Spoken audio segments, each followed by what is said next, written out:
Hi, my name is Dr. Julia Abershold and I am the manager of the Micro Nanotechnology Center here at the University of Louisville. We are excited that we have been invited to AutoVision 2020 and look forward to sharing information about our center with you. The MNTC is actually the largest nanotechnology center within the state. It is actually comprised of two laboratories.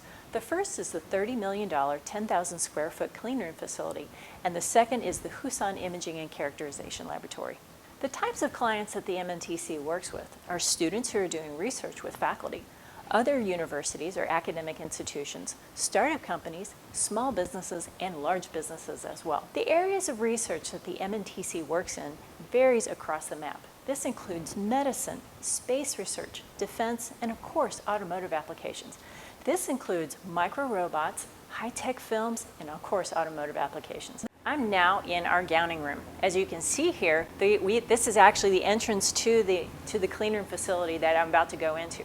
So what exactly is a clean room? A clean room is a nice dust-free environment. Essentially what's happening is all of the air that's coming into the facility is filtrated for a lot of the dust, because in a micro nanotechnology center, all of the designs that we have are very, very small. So as a result, the dust that's floating around in the air can actually ruin our designs. So we have to eliminate that dust. Now, the next step that I have to do is I have to change so that I can go into the clean room, because I can't go in like this. Phew. So typically inside the clean room, I do wear a mask due to COVID-19. But in order for me to talk with you today, I'm going to have to take this off. However, this mask is required along with social distancing throughout our entire building. The clean room is actually situated in a bay configuration. We have multiple bays that configure from photolithography, etching, deposition, and high temperature processing. The first bay that we're going to start with is actually the deposition bay. This is relevant to automotive manufacturing because there's lots of films that we can put down that can help with your processing capabilities. This includes dielectric films that don't conduct electricity, precious metal films such as platinum or gold, and also non-precious films such as aluminum, brass, copper, and so forth. And finally, we can also deposit high temperature polymers that include parylene or polyimide, also known as Kapton as well. Typically, after we do a deposition step, we then have to create some kind of pattern onto the substrate. The substrates that we deal with are either typically silicon or glass, but we can work in a variety of other things as well. We'll take the substrate and we will then put it onto one of our spinner centers over here, and we'll actually spin on photoresist. You're asking probably also, why is this room yellow or orange looking? That's the reason for that is because the photoresist that we deal with will actually become non-usable if we keep it out into white light. So all of the blue light that is used to activate photoresist is taken out in this room. After spinning on the photoresist, we then take that wafer that has the photoresist and put it into our mask aligner. We then put a high quality photomask on top of that, expose blue light through it, and then take it to this station here where we do a developing process. It's very similar to how you would develop a picture. You have photosensitive paper, you have a negative, you shine light through it, you develop it, and then you get your picture. We have moved over to the wet edge bay. The reason why I'm wearing all of this garb and so forth is to protect me from the chemicals that we work with here in the clean room.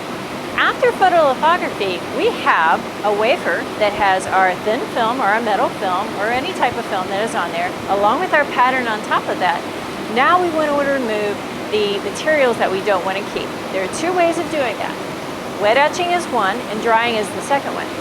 In wet etching, I typically wear this face shield as well, but obviously for the video, I'm keeping this off. What I would do typically with that wafer is I would put it in one of these baths and would etch away the metals that we don't want to keep.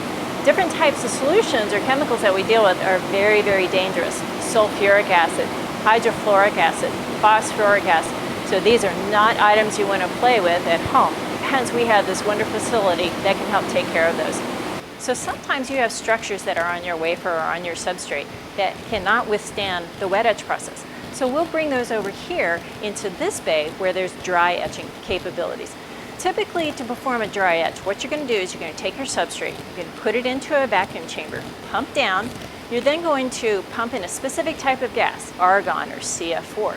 You then put a voltage bias across that. You get that lovely plasma, and then you're actually etching away the material that you don't want there anymore. Another capability that we have within the clean room is that we can do high temperature processing as well. This can include processes such as annealing metals, but also we can grow films such as oxides on silicon wafers. This involves taking a very clean silicon wafer and we put that into our tube furnace right here. We then take the temperature up to about 1,000 degrees C and we flow oxygen and water with that. What that does is that develops a skin around the silicon substrate so that we do not conduct through the substrate if we're putting features on top of the wafer. As you can see now, I'm not in the clean room anymore. I'm actually outside of the Huson Imaging and Characterization Lab. So the reason why we have this additional lab in conjunction with the clean room is after you make it, you then have to characterize it, and you may even want to see it on a small scale. So within the Huson lab, we have the ability to see things very, very small. In fact, the tool that you have here, that we see here before us, is our Thermo Fisher Scientific Aprio Low-Vac SEM. This tool enables us to look at things on a very, very small scale, such that things that are too small to see on a regular optical microscope. In fact, we can see down to single nanometer resolutions depending upon the type of sample. Another tool that we have within the Huson lab is our atomic force microscope. It has a very, very small needle that has the capability of profiling along very small features on your substrate. Another tool that we have here in the Huson lab is our infrared thermal imaging system that can see down to 4 micrometers. So the last and final tools I'm going to talk about are our wire bonders. These enable you to make electrical connections to the devices that you can make within the clean room. These include either using gold or aluminum wire. We want to thank you for going on this short tour of the Micro Nanotechnology Center. We really want you to consider us being your makerspace for nanotechnology. Key attributes why clients come to use our facility is that we have an open door policy. We can train you to use our equipment. Your IP is protected, and we're very easy to work with.